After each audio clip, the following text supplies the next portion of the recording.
অভিযোগ যা অধীর রঞ্জন চৌধুরী করছেন, কি বলছেন? বলছেন এসআইআর এর নাম রাখা হবে যদি ভোটটা তৃণমূলকে দেওয়া হয়।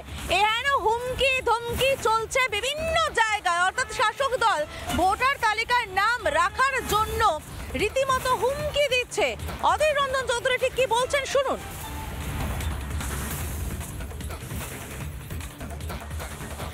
বিএলএ সব জায়গায় আমাদের তো নেই, তাদেরকে তো আসতে দেওয়া হয় না।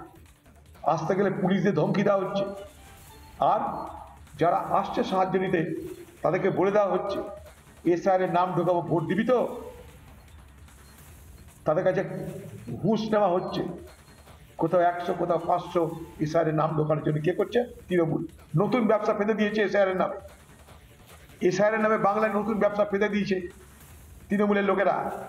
বুথে বুথে এসআইআর করার প্রক্রিয়ায় নোট খাওয়া চলছে, নোট। আর ভোটার তোদেরকে করবো আমরা যদি তোরা ভোট দিস, সেই প্রতিশ্রুতি দিতে হচ্ছে তাদেরকে, সে ভোটারদেরকে। অর্থাৎ দিদির দল এসআইআর এর নামে ভোট করতে নেমে গেছে। এসআইআর এর নাম ঢোকানোর জন্য কে করছে? তৃণমূল। নতুন ব্যবসা পেতে দিয়েছে এসআইআর এর নামে।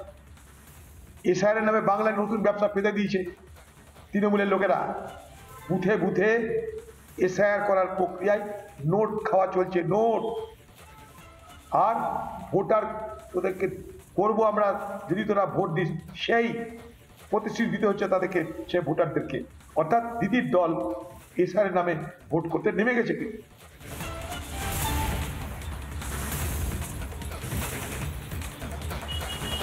ভয়ঙ্কর কথা বলছেন অধীর রঞ্জন চৌধুরী। তিনি বলছেন যে টাকা রোজগার করছে তৃণমূল এই এসআইআর এর নাম করে। এমনকি ভয়ও দেখানো হচ্ছে যে যদি এসআইআর এর নাম রাখতে চাও, যদি ভোটার তালিকায় নাম রাখতে চাও, তাহলে তৃণমূলকেই ভোটটা দিতে হবে।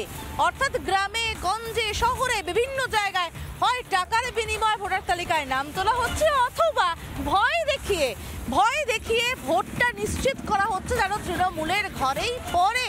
কি অদ্ভুত বিষয়! এসআইআর রোখা গেল না যখন, হম্বিতম্বি করে রোখা গেল না, আবেদন নিবেদন করেও রোখা গেল না, তখন এই সমস্ত কাজ কারবার চালাচ্ছে তৃণমূল। ঠিক কি অভিযোগ করছেন অধীর রঞ্জন চৌধুরী, আরো একবার শুনুন। বাংলার মুখ্যমন্ত্রী যে বলেছিল আমি এসআইআর করতে দেব না, যে পার্টি বলেছিল রক্ত গঙ্গা বই দেব, তারা এখন এসআইআর যাতে ঠিক মতন হয়, যাতে তাদের দলের লোকের নাম নথিভুক্ত হয়, যাতে বিরোধী লোকরা জায়গা না পায় এবং পেলেও তৃণমূলের মাধ্যমে পায়, এর মধ্যে কিন্তু ভোট চলছে। কিরকম? এসআইআর করতে কেউ এলে আমাদেরকে ভোট দিবি তো, তাহলে এসআইআর করে দিব। কে বলছে? তৃণমূল। দায়িত্ব নিয়ে বলছি সব বিএলএ সব জায়গায় আমাদের তো নেই, তাদেরকে তো আসতে দেওয়া হয় না। আসতে গেলে পুলিশদের ধমকি দেওয়া হচ্ছে, আর যারা আসছে সাহায্য নিতে তাদেরকে বলে দেওয়া হচ্ছে এসআইআর এর নাম ঢোকাবো, ভোট দিবি তো। তাদের কাছে ঘুষ নেওয়া হচ্ছে, কোথাও 100 কোথাও 500 এসআইআর এর নাম ঢোকানোর জন্য। কে করছে? তৃণমূল। নতুন ব্যবসা পেতে দিয়েছে এসআইআর এর নামে। এসআইআর এর নামে বাংলায় নতুন ব্যবসা পেতে দিয়েছে তৃণমূলের লোকেরা। বুথে বুথে এসআইআর করার প্রক্রিয়ায় নোট খাওয়া চলছে, নোট। আর ভোটার তোদেরকে করবো আমরা যদি তোরা ভোট দিস, সেই প্রতিশ্রুতি দিতে হচ্ছে তাদেরকে, সে ভোটারদেরকে। অর্থাৎ দিদির দল এসআইআর এর নামে ভোট করতে নেমে গেছে। দীর্ঘদিনের পোড়খাওয়া নেতা অধীর রঞ্জন চৌধুরী, দীর্ঘদিনের কংগ্রেস সাংসদ ছিলেন অধীর রঞ্জন চৌধুরী, কংগ্রেস নেতা, এবং তিনি মুর্শিদাবাদকে হাতের তালুর মতো চেনেন। যিনি নিজেই বলেছিলেন কোন দিন দেখবেন মুর্শিদাবাদ বাংলাদেশ নিয়ে চলে গেছে, এত অনুপ্রবেশকারী ঢোকানো হয়েছে মুর্শিদাবাদে। সেই অধীর রঞ্জন চৌধুরীর কথা মিলে গেছে যখন মুর্শিদাবাদ থেকে একেবারে বলে যে পালে পালে বাংলাদেশে ধরা পড়েছে, অবৈধ অনুপ্রবেশকারী ধরা পড়েছে, বারে বারে ধরা পড়েছে। সেই অধীর রঞ্জন চৌধুরী এবার দাবি করছেন এসআইআর এর নাম করে টাকা রোজগার করছে তৃণমূল। তিনি দাবি করছেন যে তৃণমূল ভয় দেখাচ্ছে, এসআইআর এ নাম তুলতে গেলে ভোটটা নিশ্চিতভাবে তৃণমূলকে দিতে হবে। হেন ভয় দেখানো হচ্ছে, চমকানো হচ্ছে, ধমকানো হচ্ছে, আর তা না হলে টাকা চাওয়া হচ্ছে। ভোটার লিস্টে নাম তখনই থাকবে যদি তৃণমূল টাকা পায়। এখানে অভিযোগ করছেন অধীর রঞ্জন চৌধুরী, বিস্ফোরক অভিযোগ নিঃসন্দেহে। মাটি কামড়ে রাজনীতি করা একটা মানুষ যখন এই অভিযোগ করেন, তখন সরষের মধ্যে ভূত আছে বই কি। অধীর রঞ্জন চৌধুরীর অভিযোগ অনুযায়ী তৃণমূল ধমকে চমকে হয় টাকা আদায় করছে, না হলে ভোট নিশ্চিত করছে। অর্থাৎ মানুষ এই মুহূর্তে মানুষকে উস্কানি দিয়ে রীতিমতো ভয় দেখিয়ে রাজ্যে যে পরিস্থিতি তৈরি করে রেখে দেওয়া হয়েছে শাসক দলের পক্ষ থেকে, তারই ফায়দা তুলছে তৃণমূল।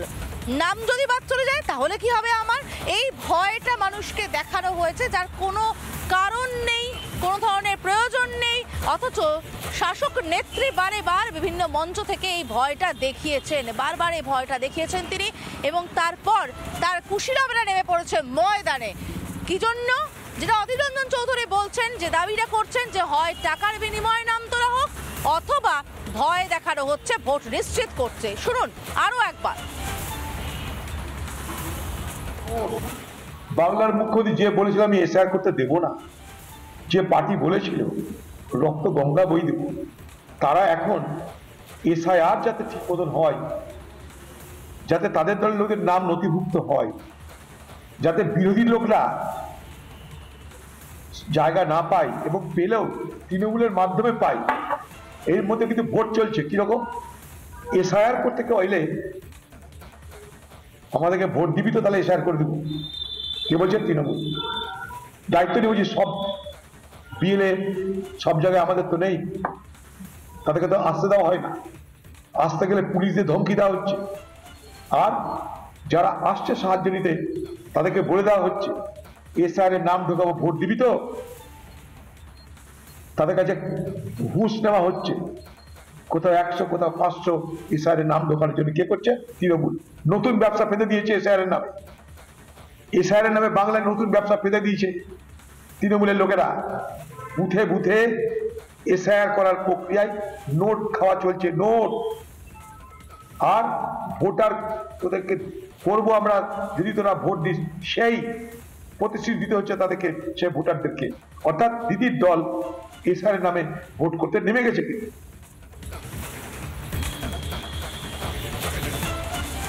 গোটা রাজ্য রাজনীতিতে এই মুহূর্তে এসআইআর নিয়ে যে পরিস্থিতি হয়ে দাঁড়িয়ে রয়েছে, তাতে অধীর রঞ্জন চৌধুরীর এই বক্তব্য নিশ্চিতভাবে অত্যন্ত গুরুত্বপূর্ণ। মমতা বন্দ্যোপাধ্যায়কে আমরা দেখেছি বিভিন্ন মঞ্চ থেকে হম্বিতম্বি করতে গিয়ে কানুন হাম হোনে নেই দেগে, এইভাবে করতে দেওয়া যাবে না, এই 2 বছর লেগে যায় যে কাজটা সেটা 2 মাসে কি করে করা হবে। তারপরে শেষমেশ তিনি অনুনয় বিনয় করে চিঠিও দিলেন নির্বাচন কমিশনকে, যে প্রশিক্ষণ দিন, তা না হলে গণতন্ত্র বিপদে পড়বে। নানান কাণ্ড করে বেড়াচ্ছেন মমতা বন্দ্যোপাধ্যায় এসআইআরটাকে বন্ধ করার জন্য।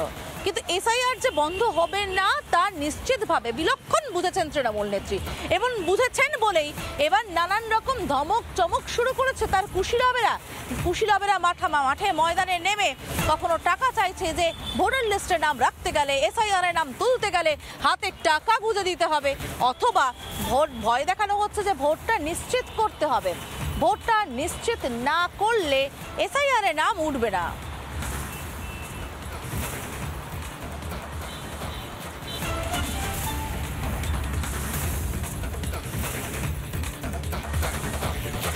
নানা ধরনের কন্টেন্ট দেখার জন্য লাইক করুন, শেয়ার করুন আমাদের ফেসবুক পেজ, সাবস্ক্রাইব করুন আমাদের ইউটিউব চ্যানেল।